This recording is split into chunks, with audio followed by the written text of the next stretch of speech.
there are some traditions that when the woman gives birth, the children don't belong to her, regardless of the fact that she bore them, she carried them for 9 months and all of these things. The woman will be, it's almost like she's non-existent. And you will see conversations online talking about your wife is not your family, she's just your wife. Guy, where do we come up with these insane ideas? Do you realize that the moment you get married, your family becomes extended, your wife becomes nuclear? Like, that's literally what happens.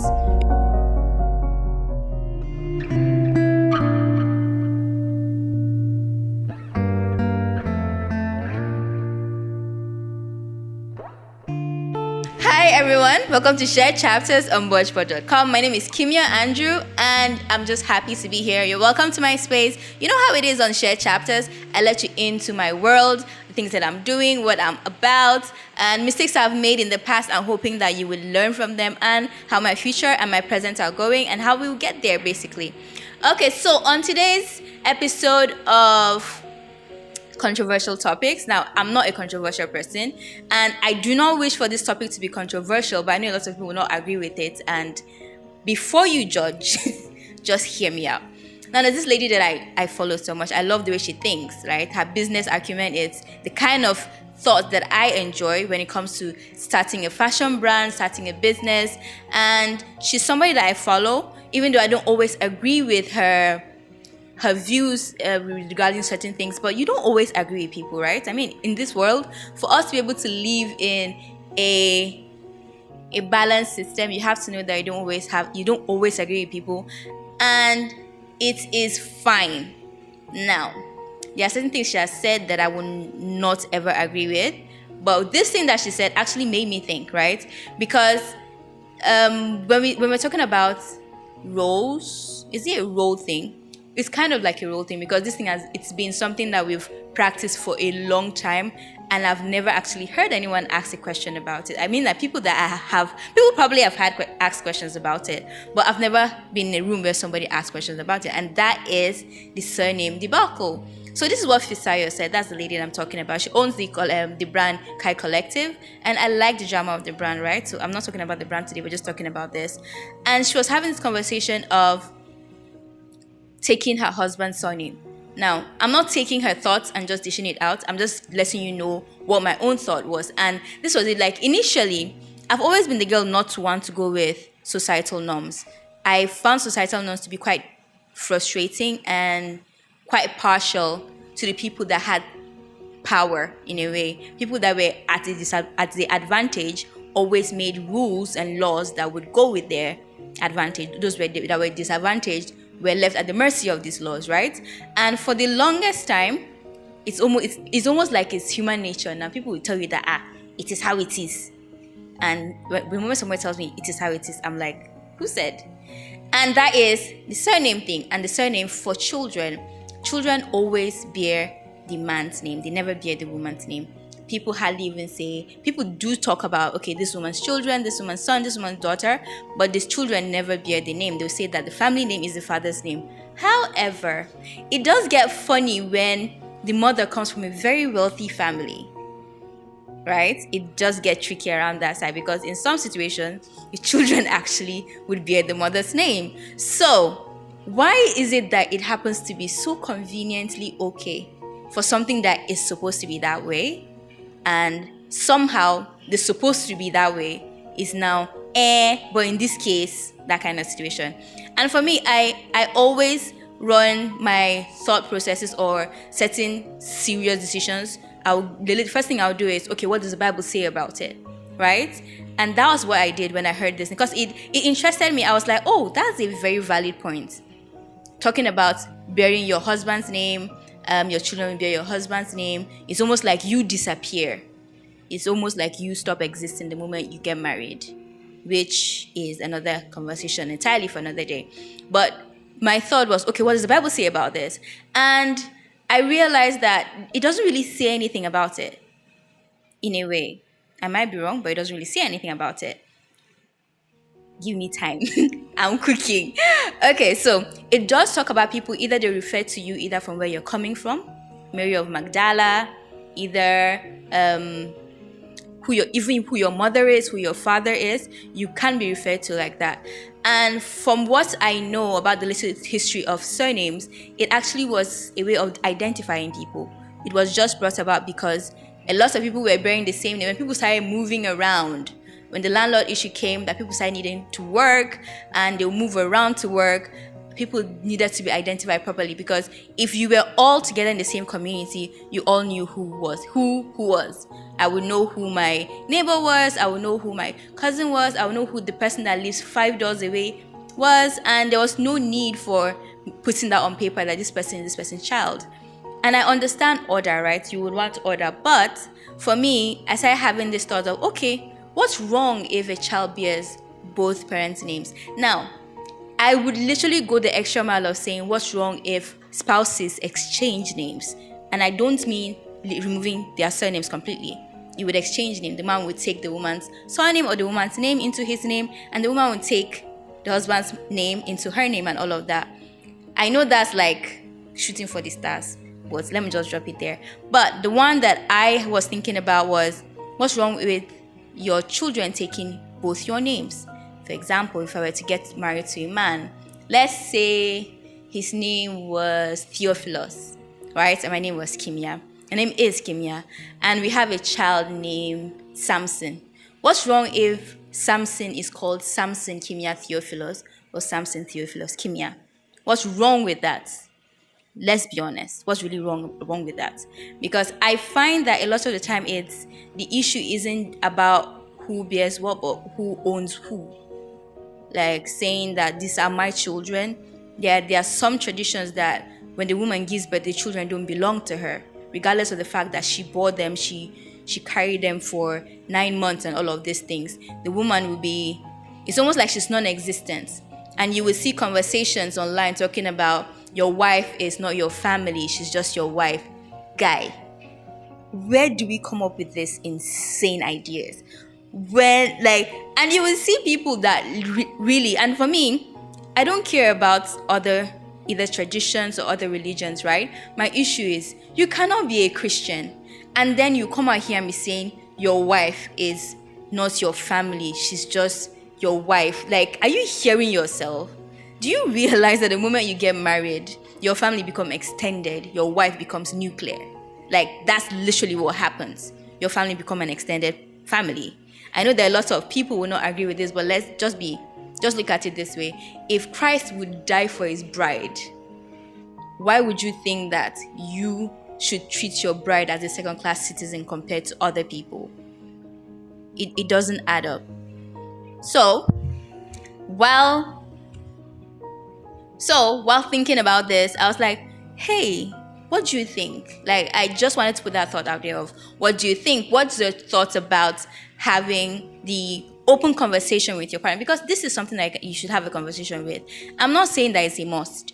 It's a gradual process. The way we are going right now, a lot of traditions, a lot of the systems that we're working with have caused people so much pain, and now people are now trying to get out of that pain. The sad thing is, a lot of the time, because we've been through pain because of certain traditions and certain norms, we now react. We are not trying to solve the problem, we're trying to just react to the problem, and that's reacting with anger.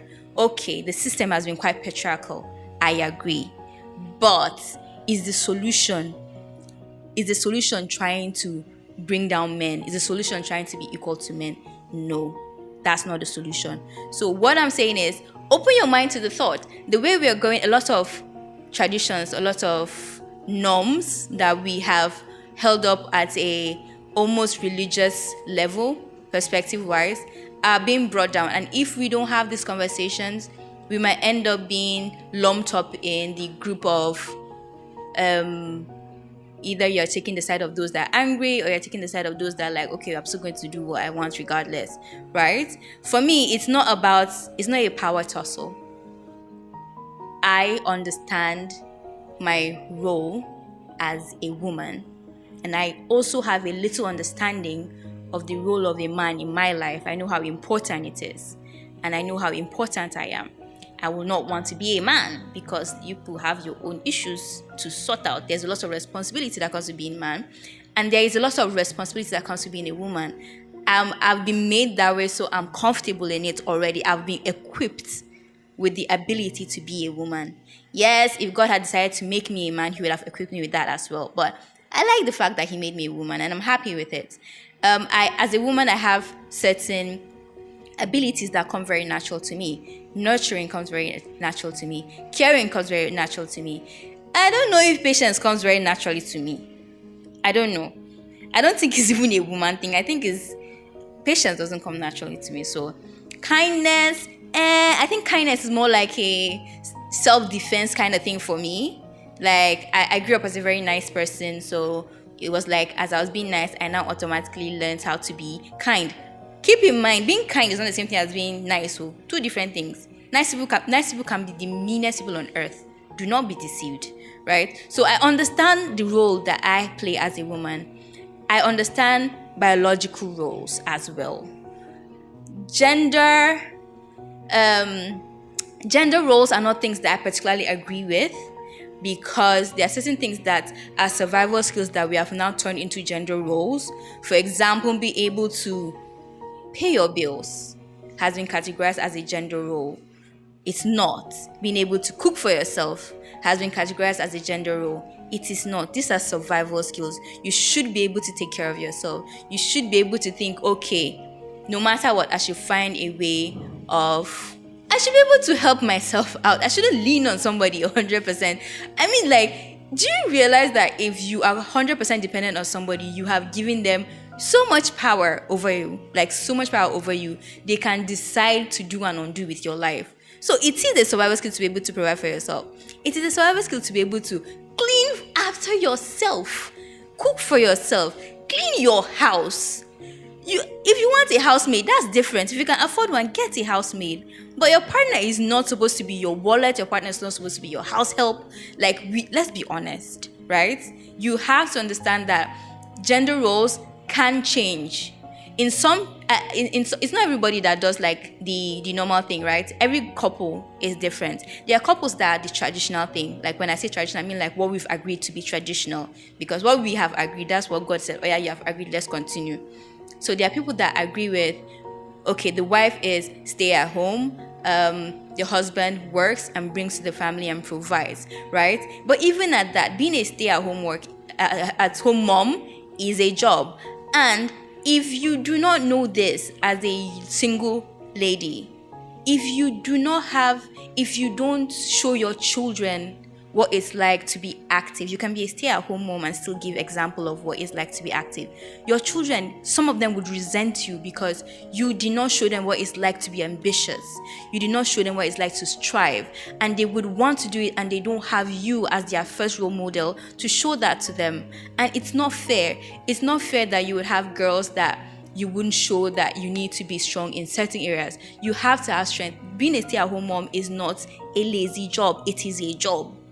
Even if you have staff, when you have staff, that's when the work is even extra, because you have to delegate. You have to make sure the work is done. You have to make sure that they do it right. You have to make sure they do it properly. And you have to watch over your children because people are around. So you have to do all of these things. And so for a lot of dads that are now trying to draw closer to their children because they worked so hard over the years and they've now seen a rift between them and their kids. They don't know their kids don't know them. You would see that as much as life can be perfect, as much as the sacrifices that we make, we have to make them, there has to be some semblance of balance, right? There has to be balance. So as much as, yes, I am coming with this idea of this is what I want for myself, because it's actually what I want for myself. I want my children to bear my name because I know that I'm going to be something great. I want it to be inside their name. I want my children to bear my name, right? I'm not even going to ask the man, okay, would you take my name? Let's not even go there. I don't have the strength for that conversation, right? But I know I'll pop it up at some point. We just have like a small conversation. Let me just hear what that conversation would sound like, just for the fun of it. But I know that I would want my kids to have my name in their name because I know I'm going to be great. But again, all couples are different. What works for one person doesn't work for the other person. Always know this. Do not be following them online and be like, God, when gone, where couple goals. It probably isn't the same for you. That's why it's very important for you to know yourself before you get married. My God, it is so important for you to know. Even if you don't know everything about yourself, know yourself. Know what you like. Know what you don't like. Don't know just what you don't like. Know what you like. Know the kind of partner you want. I know that we've been sold this lie that you have to manage. No, you do not. If it means waiting, it's better to wait though, guy. It's better to wait.